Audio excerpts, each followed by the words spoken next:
आज class 10th में chapter number 5 start कर रहे हैं, जो है समांतर श्रेणी। ठीक है, और समांतर श्रेणी का पहला प्रश्नावली है 5.1। इसमें अपने को परिचय पढ़ना है। ठीक है, मतलब समांतर श्रेणी क्या होता है, उसमें क्या चीज सब होता है, उसके बारे में बेसिक कहिए उसको, मतलब वो परिचय हम लोग जानेंगे। ठीक है, देखिए हम यहाँ पर 5 एग्जाम्पल लिए हैं। तो इस एग्जाम्पल में देखिए क्या किया गया है। यहाँ पर 2 के बाद 6 है, 6 के बाद 18 है, 18 के बाद 54 है, और 54 के बाद 162 है। तो इसमें मतलब कहने का मतलब है कि हम 5 एग्जाम्पल लिए हैं, तो पांचों एग्जाम्पल में ये संख्या का एक पैटर्न है। मतलब ये संख्या सीरीज में लिखा हुआ है, कुछ पैटर्न में लिखा हुआ है। पैटर्न का मतलब ये होता है कि आप अगला वाला संख्या बोल सकते हैं कि अगला क्या, मतलब इसके आगे क्या आएगा। ठीक है, अगला संख्या आप बता सकते हैं। कैसे? तो देखिए 2 में 3 से गुना करके 6 लाया गया है, 6 में 3 से गुना करके 18 लाया गया है, 18 में 3 से गुना करके 54 लाया गया है, 54 में 3 से गुना करके 162 लाया गया है। तो आप अगला वाला पद पूछेंगे तो आप बता सकते हैं, क्योंकि इसमें 3 से गुना करेंगे जो आएगा वो होगा। उससे और अगला वाला पूछेंगे तो आप बता सकते हैं कि उसमें यहाँ पर जो आएगा 3 से गुना करने पर, उसमें फिर 3 से गुना करेंगे तो वो आ जाएगा। तो ये संख्या एक सीरीज में है। जैसे यहाँ पर है दूसरा एग्जाम्पल, देखिए जो है 2 पर स्क्वायर है, 3 पर स्क्वायर है, 4 पर स्क्वायर है, 5 पर स्क्वायर है, 6 पर स्क्वायर है।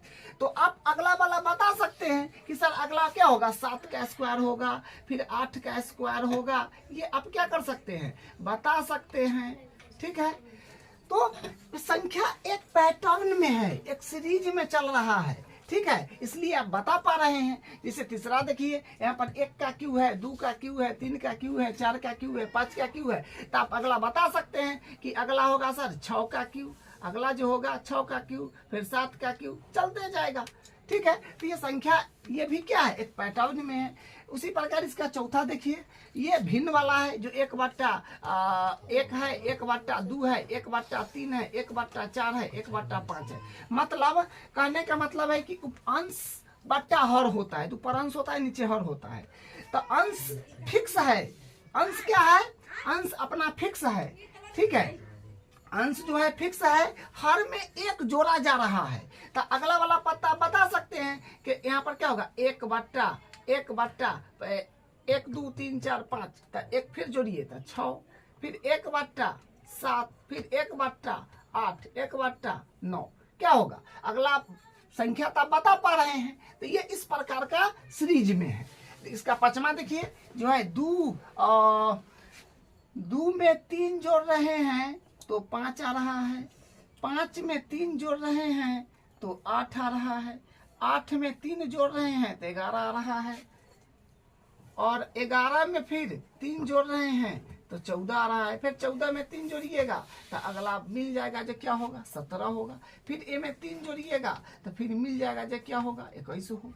क्या, तो अगला वाला संख्या आप बता पा रहे हैं। ये सब संख्या का क्या है, एक सीरीज है। ऐसे तो हजारों लाखों अनंत होगा, अनंत कहिए, इस प्रकार का सीरीज तो अनंत बना सकते हैं ना, क्योंकि संख्या का अपने पास कोई कमी थोड़ी है, संख्या का कमी नहीं है अपने पास।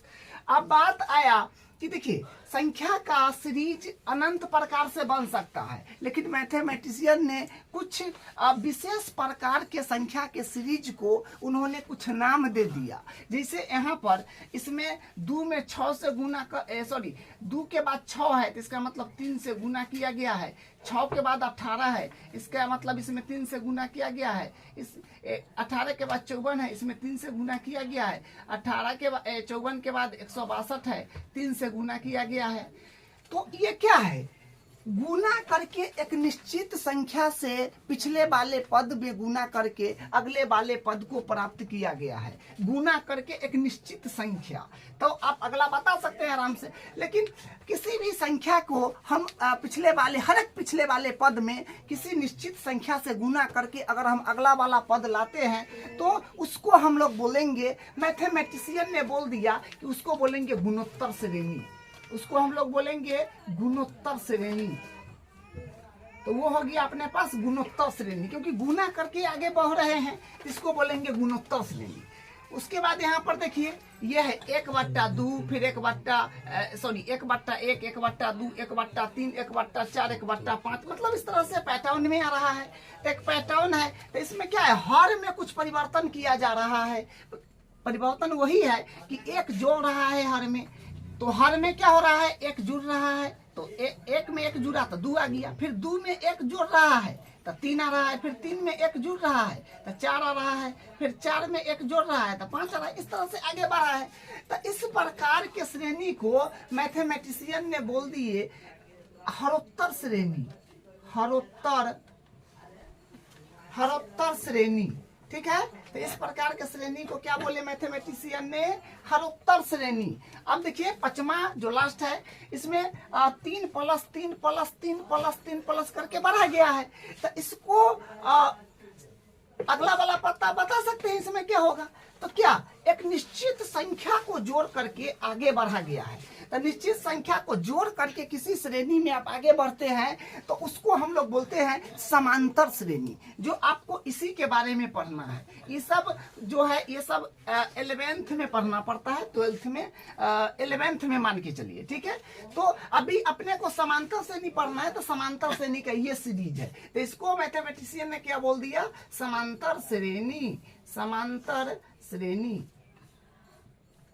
तो ये होगी अपने पास समांतर श्रेणी। ठीक है, तो किसी भी संख्या का जो पैटर्न होता है उसमें किसी निश्चित संख्या को जोड़ के आगे अगर संख्या को बढ़ाया जाता है तो उसको हम लोग बोलते हैं समांतर श्रेणी। और गुना करके बढ़ाता है तो उसको बोलते हैं गुणोत्तर श्रेणी। अगर हर अंश बट्टा हर में परिवर्तन करता है तो उसको बोलते हैं हरोत्तर श्रेणी। अब आप कहिए कि सर दो काहे छोड़ दिए, देखिए मैथमेटिशियन ने इसका कोई नाम नहीं दिया है क्योंकि ये कोई खास प्रकार का पैटर्न नहीं है। अगर ऐसा देखना चाहे तो लाखों पैटर्न बन जाएगा, अनंत पैटर्न बन जाएगा, सबका कहां से नाम दिया जाएगा, नामे खत्म हो जाएगा। तो इसलिए इसको ये कोई खास प्रकार का पैटर्न नहीं है, इसलिए इसका कोई नाम दिया गया नहीं है। ठीक है, तो ये आप समझ गए कि गुणोत्तर श्रेणी किस प्रकार का होता है, हरोत्तर श्रेणी किस प्रकार का होता है, और ये क्या है समांतर श्रेणी किस प्रकार का होता है। तो अपने को तो पढ़ना ये वाला है जो किसी संख्या में कोई निश्चित संख्या जोड़ करके आगे बढ़ाया गया हो, तो वही तो समांतर श्रेणी होगा। तो पढ़ना इसमें ये है, श्रेणी संख्याओं का तो अनंत होता है, तो अनंत से अपने को मतलब थोड़ी है, अपने को तो समांतर श्रेणी से मतलब है। तो ये के बारे में पढ़ेंगे।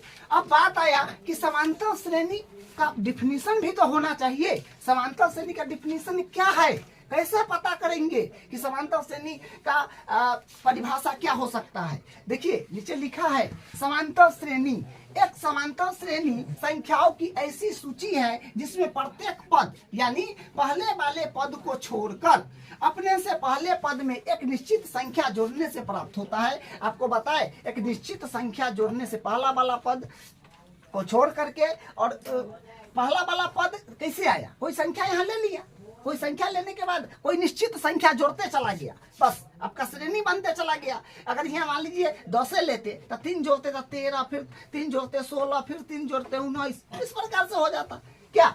तो वही बात है, क्या बोला, पहले वाले पद को छोड़कर, मतलब पहले वाला पद कहाँ से आया कैसे आया उससे अपने को मतलब नहीं है। दूसरा वाला पद यहाँ से कैसे मिल रहा है ये हम जान रहे हैं ना कि सर 3 जोड़ रहे हैं। तीसरा वाला पद कैसे मिल रहा है जान रहे हैं ना सर 3 जोड़ रहे हैं, निश्चित संख्या जोड़ रहे हैं। वही तो डिफिनीशन है। समांतर श्रेणी क्या है, एक समांतर श्रेणी संख्याओं की ऐसी सूची है जिसमें प्रत्येक पद अपने से पहले पद के एक निश्चित संख्या जोड़ने से प्राप्त होता है। पहले वाला पद देखिए, जैसे ये पद चाहिए, कोई भी पद चाहिए तो इसके पिछले वाला पद में एक निश्चित संख्या जोड़ते जाइए, आपका अगला वाला पद मिलते चला जाएगा। लेकिन वो कितना कोई निश्चित संख्या क्या है वो तो आप अंतर से पता कर लेते हैं क्या। तो ये हुआ उसका डिफिनीशन। हाँ, एक और बात देखिए क्या है कि यह निश्चित संख्या, मतलब जो निश्चित संख्या है ना उसी को हम लोग बोलते हैं एपी मतलब समांतर श्रेणी। इसको इंग्लिश में बोलते हैं अरिथमेटिक प्रोग्रेशन का सार्व अंतर, यानी सार्व अंतर मतलब कॉमन डिफरेंस कहलाती है। ठीक है, तो क्या कि यह निश्चित संख्या मतलब जो निश्चित संख्या हम जोड़ के आगे बढ़ रहे हैं वही होता है उसका सार्व अंतर। और समांतर श्रेणी में सार्व अंतर का ही बहुत बड़ा रोल है। अगर सार्व अंतर समान है तो उसी को हम लोग बोलेंगे समांतर श्रेणी। ठीक है, तो समझ गए कि सार्वंतर क्या होता है। जैसे ए में क्या है 3 3 3 3 3, तो ये हुआ सार्वंतर। अभी और एग्जांपल लिए है नीचे, फिर 4 एग्जांपल है, उससे आपको समझ आ जाएगा। ठीक है, अब देखिए, अब हम यहाँ से पूछे, इसमें देखिए, इसमें हम आपसे पूछ रहे हैं कि सार्वंतर क्या है। सार्वंतर का मतलब डिफरेंस क्या है, दो क्रमागत पद में डिफरेंस क्या है। और मान लीजिए हमेशा दो क्रमागत पद लीजिएगा कहीं से भी, और क्या बोलते हैं, बाद वाला पद में से पिछले वाला पद को घटाइएगा। संख्या बढ़ रहे या छूट रहे उससे अपने को मतलब नहीं है। तो यानी 12 में से अगर आप 15 को घटाएंगे, यहाँ पर अगर 12 में से आप 15 को घटाएंगे तो क्या होगा, 12 में से 15 को आप घटा रहे हैं तो माइनस के 3 आ रहा है। उसी प्रकार 9 में से अगर आप 12 को घटा रहे हैं तो भी माइनस का 3 आ रहा है। और 6 में से 3 को 6 में से 9 को घटा रहे हैं, 6 में से 9 को घटा रहे हैं तो भी माइनस का 3 आ रहा है। 3 में से अगर 6 को घटा रहे हैं तो भी माइनस का 3 आ रहा है। तो क्या वो संख्या है, 1 2 3 4 5, तो पांचों संख्या 5 संख्या है, तो पांचों को हम क्रमागत संख्या लिए और बाद वाला पद में से पहला वाला पद, मतलब अगले वाले पद में से दो क्रमागत पद लिए और अगले वाले पद में से पिछला वाला पद घटाए। सब में देखिए अंतर क्या आया, सबका बराबर आया। तो इसका मतलब क्या है, यहाँ पर डी के मान हो गया माइनस का 3। तो ये समांतर श्रेणी में है, क्योंकि अंतर जो है इसका जो है समान है प्रत्येक पद में। तो कम से कम 3 को 4 को पद चेक कीजिएगा तो पता चल जाएगा कि ऐसा हो सकता है कि 2-3 को पद में अंतर समान हो और उसके बाद चौथा या तीसरा या 5वां पद में अंतर गड़बड़ आ जाए। इसलिए बोला जाता है कम से कम 3 या 4 को पद चेक कर लेना चाहिए। तो हम अभी डी के बारे में जाने हैं, बस ये समझिए कि बाद वाला में से पिछला वाला, हर एक दो क्रमागत संख्या लिए और बाद वाला में से पिछला घटाया तो माइनस का 3, इसी को बोलते हैं हम लोग सार्वंतर गया है। तो ये डी का मान माइनस का 3 आ गया। ठीक है, अब देखिए इसका दूसरा देख लीजिए। दूसरा में भी अगर अब हम लोग सार्वंतर देखना चाहेंगे तो फिर 25 में से 29 घटाइए। तो 25 में से अगर आप 29 घटा रहे हैं तो माइनस का 4 आ जाएगा। फिर 21 में से आप 25 घटा रहे हैं तो माइनस का 4 आएगा। ऐसा नहीं करना है कि ये वाला पद लीजिएगा कहीं के हियाँ के लेकर के चाहे हियाँ के घटा दीजिएगा, गलत हो जाएगा। दो पास का ही पद लेना है, क्रमागत बोल रहे हैं ना बार बार, माने क्रम में। जैसे यहाँ पर ये दोनों लिए तो ऐसा नहीं कि ई लेकर के एक जोड़े घटा दीजिएगा, नहीं, एकदम पास का लेना है। जैसे ई लिए तो ए बाद वाला में से पहले वाला घटाना है, संख्या बढ़ रहा है छोट रहा है उससे फर्क नहीं पड़ेगा। उसी प्रकार जैसे ई लिए तो ए में से इसको घटाना है, बड़ कौन है छोट कौन है उसे मतलब नहीं है। जैसे मान लीजिए यहाँ लिए तो ए में से उसको घटाना है, बढ़ रहे छोट रहे उससे मतलब नहीं। ऐसा नहीं कि ई लिए फिर ऊ ले लिए, वैसे मत कीजिएगा। तो यहाँ पर क्या डी माइनस का 4 आया, तो वो चेक कर लीजिए। अभी ई दोनों के निकाला है, फिर ई दोनों के निकाला है, इसको निकाल दीजिए। 17 में से 21 घटाइएगा तो यहाँ पर भी माइनस का 4 आएगा। ठीक है, तो क्या है यहाँ पर डी का वैल्यू कितना आ गया, डी का वैल्यू आ गया अपने को माइनस का 4। ठीक है, तो देखिए डी अगर बराबर है ना, डी अगर समान है, कोई अंक नहीं बदल रहा है डी का, इसका मतलब डी तो है लेकिन डी का मान नहीं बदल रहा है, मतलब अंतर नहीं बदल रहा है, तो वो एक समांतर श्रेणी में चला जाता है। जैसे यहाँ पर तीसरा देख लीजिए। तीसरा में क्या है कि इसमें क्या बोलते हैं 5, हाँ, तो फिर इसमें डी चेक करिएगा तो 5 माइनस 5 तो क्या होगा 0। अब क्या कि सर यहाँ पर तो पैटर्न है दोसर है। अरे भाई पैटर्न दोसर है, उससे क्या मतलब है अपने को, 0 ये 5 है तो 5 के बाद ये 5 आया है तो क्या जोड़ा होगा, 0 जोड़ा होगा। फिर ये 5 के बाद ही 5 आया है, क्या जोड़ा होगा, 0 जोड़ा होगा। तो ये 5 के बाद ही 5 है तो क्या जोड़ा होगा, 0 जोड़ा होगा। ये 5 है तो क्या होगा 0, कुछ ना कुछ तो जोड़ में किया होगा। तो 5 में से 5 क्या सुनना, फिर ई 5 में से ही 5 घटा लीजिए, क्योंकि दो कोई संख्या लीजिए पास के, तो ई लिए तो बाद वाला में से पहले वाला घटाए 0, फिर ई ले रहे हैं तो फिर 5 में से ई 5 घटाइएगा तो कितना होगा, 5 में से 5 घटाइएगा 0 होगा। फिर मान लीजिए कि ई लिए अब मान लीजिए कि ई ले रहे हैं, ई हो गया तो ई मान लीजिए। तो फिर क्या, तो कहने का मतलब क्या है, बराबर 5 में से 5 घट रहा है तो 0 आ रहा है। तो यहाँ पर भी क्या हुआ, डी का मान 0 आ गया। समझ रहे हैं। यहाँ पर देखिए फिर इसमें अगर आप देखा जाए इस एग्जाम्पल में तो क्या हुआ, फिर 7 में से अगर आप 3 घटा रहे हैं, 7 में से 3 घटाइएगा तो 4 आएगा। फिर 11 में से 7 घटाइएगा तो 4 आएगा। फिर अगर आप 15 में से 11 घटाइएगा तो 4 आएगा, और चेक कर लीजिए 19 में से अगर 15 घटाइएगा तो 4 ही आएगा। तो कहने का मतलब क्या है, आपको हम डी निकालना बता दिए कि डी कैसे निकालेंगे। तो डी निकालेंगे प्रत्येक पास वाला पद में से, तो मतलब 2 क्रमागत पद में से बाद वाला पद में से पिछला वाला पद घटाएंगे, यानी अगले वाला पद में से पिछले वाला पद घटाएंगे। और ये कब तक चेक करेंगे, कम से कम 3-4 पद तक। 3-4 पद तक चेक करने के बाद डी का मान अगर समान आ रहा है तो एपी में तो होगा, ठीक है, लेकिन डी समान आना चाहिए तब वो एपी में होगा। तो देखिए कहने का मतलब कि हम डी अभी तक निकाले हैं, यहाँ भी चारों एग्जाम्पल में। तो डी निकालने में आपको क्या पता चला, डी मतलब सार्व अंतर को डी बोलते हैं, कॉमन डिफरेंस, ठीक है। तो सार्व अंतर हम लोग निकाले हैं तो कितना आया है, यहाँ पर -3, यहाँ पर -4, और यहाँ पर इसमें आ गया है 0, इसमें आ गया है 4। देखिए तो इससे आपको ये समझ में आ गया होगा कि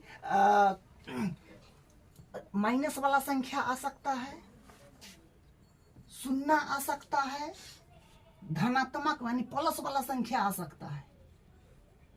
यहां से क्या समझे कि डी निकालने पर अगर कोई क्वेश्चन दे दिया तो डी निकालने पर माइनस में भी आ सकता है, शून्य भी आ सकता है, और प्लस के भी कोई संख्या आ सकता है। तो इसका मतलब सार्व अंतर क्या हो सकता है, सार्व अंतर जो है, सार्व अंतर अपने पास हो सकता है, ऋणात्मक भी हो सकता है, ऋणात्मक, धनात्मक और शून्य, ठीक है। ऑब्जेक्टिव में अगर पूछे तो गलती नहीं कीजिएगा, शून्य हो सकता है, ठीक है। तो सार्व अंतर अपने पास ऋणात्मक हो सकता है, धनात्मक हो सकता है, शून्य हो सकता है, आपके सामने में है, ठीक है। तो ये हो सकता है, बाकी बात कुछ नहीं हो सकता है, बस ऋणात्मक, धनात्मक, शून्य क्या हो सकता है, सार्व अंतर। कुछ और एग्जाम्पल लेते हैं और आपको क्या बोलते हैं उसमें पद बताना चाहेंगे कि पद क्या होता है, या फिर इसमें भी देख लीजिए पद। देखिए जैसे मान लीजिए कि ई है पहला, देखिए यहाँ पर क्या है कि पहला अंक है जो है आपका 15, इसको बोलेंगे पद। पहला मतलब शुरू वाला है, 1 नंबर पर आयल है तो इसको बोलेंगे पहला पद, इसको बोलेंगे दूसरा पद, इसको बोलेंगे तीसरा पद, इसको बोलेंगे चौथा पद, इसको बोलेंगे 5वां पद, ठीक है। तो उसी प्रकार ये होगी आपका पहला पद, ये होगी आपका दूसरा पद, ये होगी आपका तीसरा पद, ये होगी आपका चौथा पद, ठीक है। हम आपसे पूछ दिए, चलिए कि बताइए भाई पहला पद क्या है, पहला पद क्या है, तो आप कहेंगे सर 15, हाँ ठीक है। कहेंगे दूसरा पद क्या है, दूसरा पद, तो आप कहेंगे 12। फिर पूछेंगे तीसरा पद क्या है, तीसरा पद, तो आप कहेंगे 9। चौथा पद 6, 5वां पद 3। लेकिन हाँ देखिए पहला पद को मैथमेटिशियन ने कैपिटल ए नाम दे दिया है, आप इसको ए भी कह सकते हैं या फिर A1 भी कह सकते हैं, इसमें क्या दिक्कत है, कह सकते हैं, मैथमेटिशियन ने बोले हुए हैं। दूसरा पद को A2 बोल सकते हैं, स्मॉल में हमेशा, ठीक है। तीसरा पद को A2 कहिए, चौथा पद को तो आप कहिए सर इतना बड़ा लिखने के जगह A1 A2 A3 का ना लिख लेंगे, हाँ लिख सकते हैं आराम से। पहला पद को डायरेक्ट A बोल दीजिए या A1 कह दीजिए, दूसरा पद को A2 बोल दीजिए। तो अगर हम इसमें बोले कि इसमें बताइए चौथा पद क्या है इसका, इसमें चौथा पद, तो चौथा पद लिख दीजिए, चाहे हल्सिना A4 कर दीजिए, और 4 हमेशा जैसे A4 लेना है तो A और 4 ले आ दीजिएगा, ऐसे मतलब लिख दीजिएगा A4, तो ये गलत है, ये गलत होगी, ऐसे देना है नीचे करके, ठीक है। तो A4 कितना है, तो चौथा पद मतलब 1 2 3 4 जो कि 17 है, ठीक है। तो ये भी आप जान गए कि पद क्या होता है, पद इसमें से गिनाई चाहिए, जैसे यहाँ पर है 1 2 3 4 5, 5 गो पद है, तो 5 गो जो पद है अपने पास, तो इसमें क्या है, ये 5 पद में अपने पास ये बात है कि पहला पद है 5, दूसरा पद है 5, तीसरा पद है 5, चौथा भी 5, 5वां भी 5। तो कहने का मतलब कि कोई एपी में सब पद बराबर भी हो सकता है क्या। तो इसमें हम कहेंगे कि बताइए पहला पद मतलब A1, तो आप कहिएगा 5। हम कहेंगे दूसरा पद बताइए मतलब A2, तो 5 कहेंगे। तीसरा पद बताइए A3, तो 5 कहेंगे। चौथा पद बताइए तब 5, ये कहेंगे आप, या फिर ऐसे लिख लीजिए पहला पद दूसरा पद, जैसे करिए, या डायरेक्ट बोल दिए A1 A2, क्योंकि बात तो वही है, उसी को हम लोग A1 को पहला पद बोलते हैं, A2 का दूसरा पद बोलते हैं। इसमें हम पूछे कि सर बताइए A1 का A1 क्या है, यानी पहला पद तो 3 है, A2 कितना है तो 7 है, A3 कितना है तो 11 है, A4 कितना है तो 15 है, A5 कितना है 1 2 3 4 5, पांचवा पद को A5 बोलेंगे, तो ये कितना है तो 19 है। तो ये बात होता है, ठीक है। अब कुछ और एग्जाम्पल लेते हैं और आपको एक और चीज बताते हैं। अब फिर कुछ एग्जाम्पल लिए हैं, जो अपने पास 5 एग्जाम्पल है। देखिए इसमें भी अगर मान लीजिए हम निकालना चाहेंगे पहला पद, तो पहला पद मतलब जानते हैं जो क्या होता है A1, पहला पद को हम लोग बोलेंगे A1, ठीक है। यहाँ से A1 क्या हो जाएगा, A1 अपने पास हो जाएगा 5, दूसरा पद मतलब A2 तो क्या हो जाएगा 8, फिर बोलेंगे तीसरा पद तो A3 जो 11, चौथा पद तो हो जाएगा 14, ठीक है। तो यहाँ से हम लोग D निकालना चाहेंगे, D मतलब अंतर, मतलब दोनों के बीच कितना का गैप है। तो D निकालने के लिए हम लोग क्या करेंगे, D निकालना है तो देखिए हमेशा 2 क्रमागत पद कहीं से लीजिए, मतलब हम लोग शुरू से तो स्टार्ट करेंगे, तो 2 क्रमागत लीजिए और बाद वाला में से पहले वाला घटाइएगा। तो ये A1 हुआ, ये A2 हुआ, तो A2 में से A1 को घटाइएगा। D मतलब होता है सार्व अंतर, ठीक है, सार्व अंतर। तो आप शॉर्टकट में D लिख दीजिए या पूरा लिखिए, ठीक है। तो D निकाल रहे हैं, तो ये पहले बाद वाला पद जो है A2 और पहले वाला पद A1, तो क्या होगा D बराबर यहाँ से क्या आएगा, A2 अपने पास हो गया 8, या फिर यहाँ पर हम वैल्यू जमाए हैं ना, A2 8 माइनस A1 5, तो इसको जब आप घटाओगे तो D के मान आएगा 3। फिर मान लीजिए कि आप यहाँ से D निकालना चाहे तो क्या हो जाएगा, इसमें से तो निकाल दिए, अब इसमें से अगर निकालेंगे तो A1 A2 A3, तो A3 में से A2 घटाना होगा, तो A3 माइनस A2, तो D बराबर A3 कितना है 11, 11 में से 8 गया तो 3 आ गया, तो मैंने यहाँ D का वैल्यू कितना आया 3 आया। अब मान लीजिए फिर यहाँ हम निकाले तो क्या हुआ A1 A2 A3 A4, तो यानी D बराबर यहाँ से A4 में से हम A3 घटा रहे हैं, तो 14 में से हम घटा रहे हैं 11, तो क्या आएगा 3 आएगा, ठीक है, 3 आ जाएगा। तो क्या हुआ यहाँ पर सार्व अंतर क्या है, सार्व अंतर अपने पास आ गया, यहाँ पर सार्व अंतर बोलेंगे आ गया सार्व अंतर। तो सार्व अंतर अपने पास आया, जिसको D बोलिए, तो सार्व अंतर कितना आ गया 3।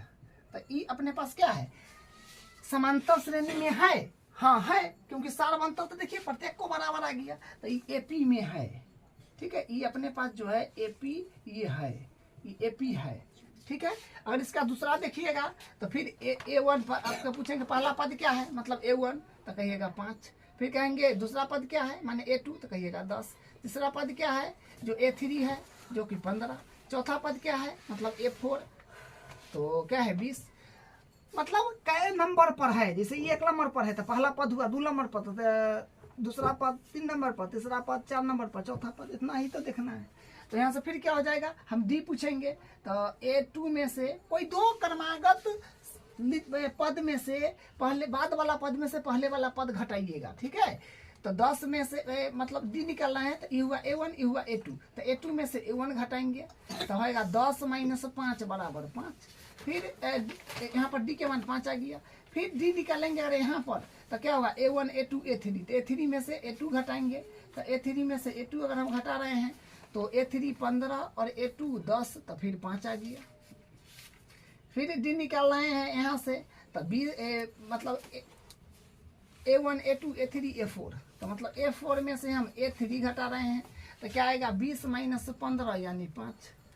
तो यहाँ पर क्या आया सार्व अंतर क्या आया, यहाँ पर भी सार्व अंतर अपने पास आ गया, जो D होता है ये भी 5 आ गया। तो क्या है अपने पास AP में तो है, ये AP में है, ठीक है, सार्व अंतर समान है तो AP में है। बस आप यहाँ पर ये ध्यान रखिएगा कि कोई 2 क्रमागत पद में से बाद वाला में से ही पिछला घटाइएगा, ऐसा नहीं कि E ले लिए तो E में से घटा दिए, E ले लिए तो A में से घटा दीजिए या A में से, ऐसा नहीं करना है, क्रमागत में ही लेना है, ठीक है। तीसरा में देखिए अगर हम फिर पूछेंगे इसका पहला पद माने A1 तो आप कहिएगा 10, कहेंगे दूसरा पद माने A2, दूसरा पद माने A2 तो क्या होगा 6। फिर तीसरा पद मतलब A3 तो 2। फिर कहेंगे चौथा पद तो ये हो जाएगा चौथा पद, इसमें क्या होगा A4 मतलब A4 1 2 3 4 4 नंबर पर है तो माइनस का 2, और A5 तो माइनस का 6। ठीक है, तो माइनस में भी हो सकता है, उसके लिए आपको कोई सोचने की बात नहीं है। तो यहाँ से फिर हम D निकालेंगे तो क्या होगा, इसमें से E मतलब ये दोनों के ले रहे हैं, ये दोनों क्रमागत को, तो A2 में से A1 घटाना है तो A2 minus A1, A2 minus A1 तो मतलब 6 माइनस 10 तो माइनस के 4 आएगा, D के माने यहाँ 4 आ गया। फिर D निकालेंगे तो E अब इसमें से निकालेंगे तो क्या है A1 A2 A3, तो A3 में से A2 घटाएंगे तो मतलब 2 में से 6 घटाएंगे तो माइनस का 4। फिर D अगर मान लीजिए यहाँ से निकालना चाहे तो ये क्या है 1 2 3 4 चौथा पद तक आ गए हैं, तो चौथा पद में से तीसरा पद घटाना पड़ेगा। चौथा पद मतलब A4 और तीसरा पद मतलब A3, तो 2 माइनस के 2 है, और घटा रहे हैं तो घटाओ, ये कितना है 2, तो माइनस माइनस प्लस तो माइनस में 4 आ जाएगा, तो यहाँ पर भी बात बराबर है। फिर यहाँ से D निकालेंगे इसमें तो क्या है 1 2 3 4 5 पांचवा पद है, ये जो है पांचवा पद है, तो पांचवा पद में से चौथा पद घटा देंगे तो मतलब A5 माइनस A4, तो A5 है अपने पास माइनस का 6, और ये माइनस है तो माइनस, और A4 जो है आपका माइनस का 2, तो माइनस माइनस प्लस हो जाएगा, तो माइनस में फिर 4 आएगा। तो यहाँ पर भी क्या देखे कि सार्व अंतर जो है, सार्व अंतर ये क्या है, यानी D ये है माइनस का 4, मतलब बराबर है ना, बराबर है तो क्या है ये भी AP है, ये क्या है AP जो है। ठीक है, आपको इसमें इतना बेसिक करा दिए हैं कि आपसे एक क्वेश्चन नहीं बचेगा, सारा बन जाएगा। ठीक है, अब देखिए इसमें चौथा है, चौथा में फिर देख लीजिए, हम फिर कहेंगे कि पहला पद बोलिए मतलब A1 तो कहिएगा 1, फिर कहेंगे A2 बोलिए तो कहिएगा 2/3, फिर कहेंगे A2 ना, फिर कहेंगे A3 बोलिए तो कहिएगा 1 2 3 तीसरा पद 2, फिर कहेंगे A4 बोलिए तो A4 कितना है, A4 अपने पास हो जाएगा 5/2, A5 जो है 3। ठीक है, तो देखिए अब इसमें D निकाल लेते हैं, तो D निकालेंगे यहाँ से तो क्या हो जाएगा, तो D होगा A1 2, तो दूसरा पद में से पहला पद घटाइएगा तो A2 माइनस A1, तो A2 कितना है 2/3 माइनस है तो माइनस A1 कितना है 1 1 मान के एलसीएम लीजिए क्या आ रहा है, तो यहाँ से मिलेगा 1 3 कैल्शियम तो 3 आएगा, तो 2 माइनस 3 तो यानी आ जाएगा माइनस का 1/3। ठीक है, उसी प्रकार फिर इसमें D अगर निकालिएगा तो क्या हो जाएगा 1 2 3 तीसरा पद पर पहुंचे हैं, तो तीसरा पद में से दूसरा पद घटाइएगा तो A3 माइनस A1, तो यानी 2 माइनस A1 है 2/3, फिर इसको 1 मान के एलसीएम अगर करिएगा तो 3 आएगा लघुत्तम, तो 1 3 3 6 माइनस 6 और 2 तो कितना आ जाएगा 2, 6 में से 2 गया तो 4/3, मतलब यहाँ पर कुछ गलती हुआ है 1 2, तो मतलब ठीक है 3। देखिए यहाँ पर जो है, यहाँ पर देखिए इसमें किए तो माइनस का 1/3 आया, इसमें किए तो 4/3 आया। ठीक है, तो ये जो है यहाँ पर ये बस दुइयों को में पता चल गया अपने को कि यहाँ पर क्या है सार्व अंतर समान नहीं है, सार्व अंतर जो है ये समान नहीं ना है, समान नहीं है, तो सर्वे अंतर समान नहीं है, अलग अलग भाग रहा है, तो ये एपी नहीं होगा, तो ये जो है अपना एपी नहीं होगा। ठीक है, एपी जो है ये नहीं होगा, तो आपको क्या करना है प्रत्येक 2 क्रमागत पद लेना है और अगले वाला पद में से पिछले वाला पद को घटा के चेक करना है। ठीक है, एक और एग्जाम्पल यहाँ पढ़े देखिए इसको, तो फिर यहाँ पर कहेंगे पहला पद क्या है, तो पहला पद मतलब A1 जो कि √2 है, फिर दूसरा पद जो A2 जो 4√2 है, और उसके बाद फिर कहेंगे तीसरा पद जो A3 7√2 है, फिर कहेंगे चौथा पद A4 जो है 10√2। ठीक है, तो यहाँ से ये अपना पद लिख लिए। अब देखिए अगर मान लीजिए कि सर्वंतर निकाले तो क्या होगा D जिसको बोलते हैं, तो यहाँ से क्या हो जाएगा D बराबर हो जाएगा अपने पास A2 में से A1 घटाएंगे तो क्या आ जाएगा 4√2 है, और में से √2 घटाइएगा। हाँ, तो 4√2 1 बार √2, तो √2 में से 1 बार √2 घटाइएगा तो 3√2 आएगा डी का वैल्यू। ठीक है, फिर इसमें से अगर निकालिएगा आप तो क्या होगा, A3 में से A2 घटाइएगा तो A3 है 7√2, इसमें से घटाइएगा तो 4√2, तो यानी यहाँ पर भी आपका 7√2 में से 4√2 जाएगा तो 3√2 बचेगा।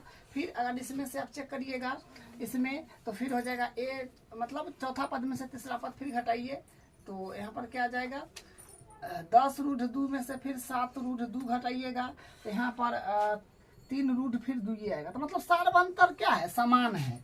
सार्व अंतर जो है, सार्व अंतर ये क्या है, समान है। तो समान है तो हम क्या कह सकते हैं, ये AP है। ठीक है, देखिए कहने का मतलब है कि एक और बात यहाँ पर देख लीजिए, जैसे मान लीजिए कि यहाँ पर 5 है। ठीक है, तो 5 में हम माइनस का 2 जोड़ रहे हैं, तो इसका मतलब ये हुआ कि 5 में से इसको फिर लिखिएगा तो प्लस माइनस करके तब माइनस हुआ, तो 5 में हम माइनस का 2 जोड़े हैं।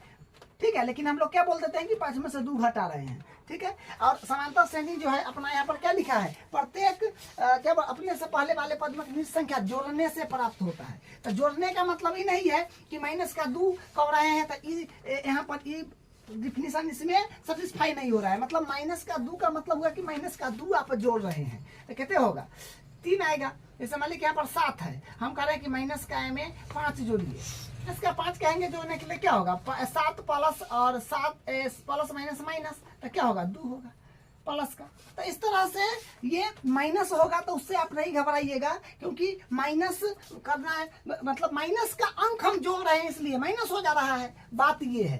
ठीक है, तो अब यहाँ पर हम लोग इतना एग्जाम्पल देख लिए और जितना परिचय था उसमें आपका बस एक और बच गया है, जो क्या है, इसका व्यापक रूप क्या होता है उसको देख लेते हैं। देखिए अब एक बात आपको बताते हैं, हम जो AP का एग्जाम्पल इतना लिए हैं इसमें आपको क्या पैटर्न पता चला। देखिए AP जो होता है ना, मतलब क्या बोलते हैं, समांतर श्रेणी जो होता है अपने पास, समांतर श्रेणी, ये समांतर श्रेणी अपने पास जो होगा ये 2 प्रकार का होगा। समांतर श्रेणी को इंग्लिश में बोलते हैं हम लोग AP। ए का मतलब अर्थमेटिक, P का मतलब प्रोग्रेशन। अर्थमेटिक प्रोग्रेशन मतलब समांतर श्रेणी। तो देखिए समांतर श्रेणी क्या होता है, एक होता है परिमित AP, परिमित AP, तो परिमित AP एक होगा अपरिमित AP, अपरिमित AP। ठीक है, एक हो जाएगा परिमित AP, एक होगा अपरिमित AP। अब सर ये फिर कहाँ से आ गई, देखिए भाई समांतर श्रेणी 2 प्रकार का होता है, एक होता है परिमित AP, एक होता है अपरिमित AP। परिमित AP क्या होता है, अपरिमित AP क्या होता है, देखिए बहुत आसान बात है। परिमित AP का मतलब होता है कि ये भी अपना एक समांतर श्रेणी का एग्जांपल है, ये भी है, ये भी है, ये भी है और नीचे भी 4 है। तो परिमित AP का मतलब ये होता है कि इसमें पद फिक्स है, 5, 8, 11, 14 डॉट डॉट नहीं ना मारा हुआ है, मतलब इतना ही पद है इसमें फिक्स है, तो ये होगी आपका परिमित AP। दूसरा में देखिए 5, 10, 15, 20 डॉट डॉट नहीं मारा हुआ है, मतलब इतना ही पद है, इसमें 4 पद तक है, फिक्स पद है, तो इसका मतलब परिमित हो गया।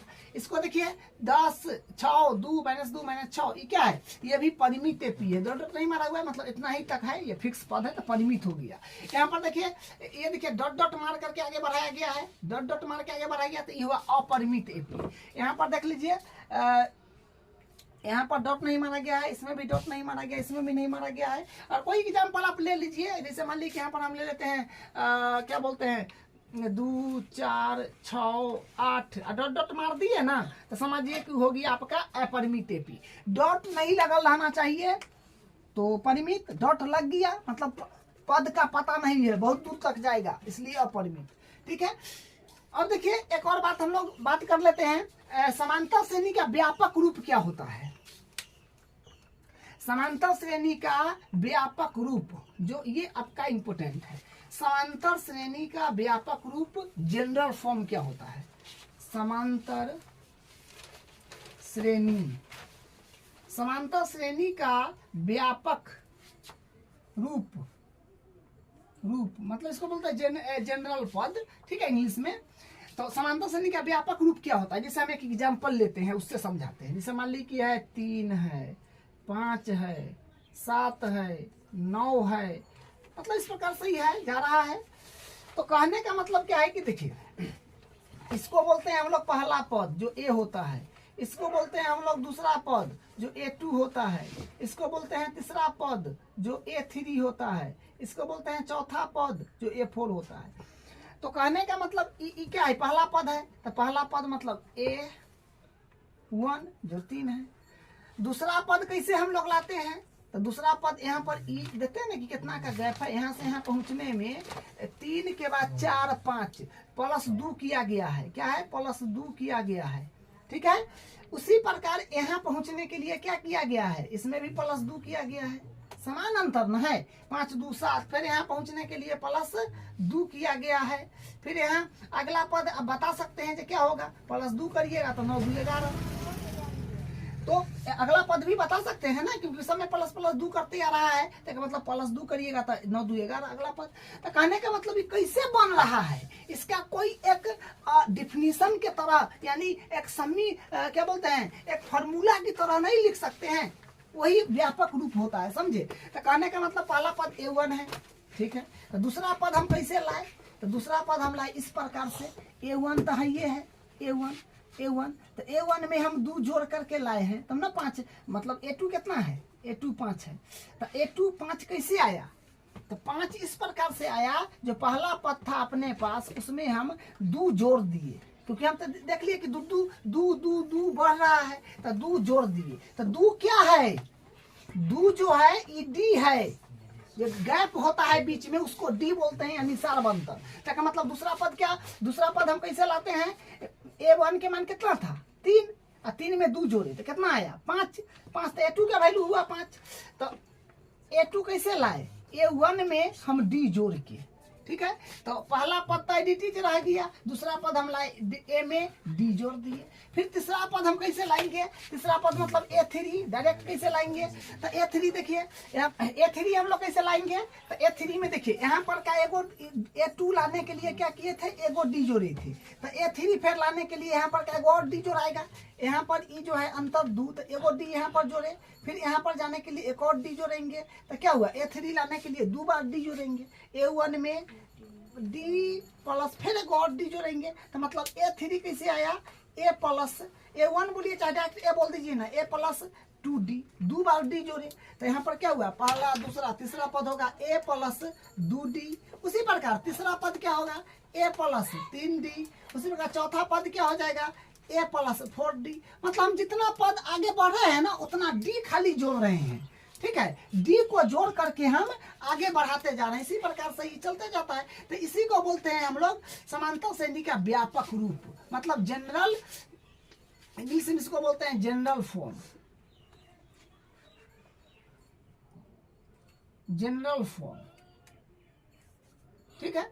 तो यही होता है ये समांतर श्रेणी का जनरल फॉर्म, ठीक है। तो अब आप क्वेश्चन सब जो करिएगा तो क्वेश्चन आपको करने में आसान भी लगेगा और क्वेश्चन सारा बन जाएगा, क्योंकि प्रश्नावली 5.1 में एग्जाम्पल और जितना एग्जाम्पल है और प्रश्न है वो सब इसी पर डिपेंड था, जो करना था वो आपको बेसिक में कंप्लीट हो गया है, ठीक है। तो ये आज का क्लास था।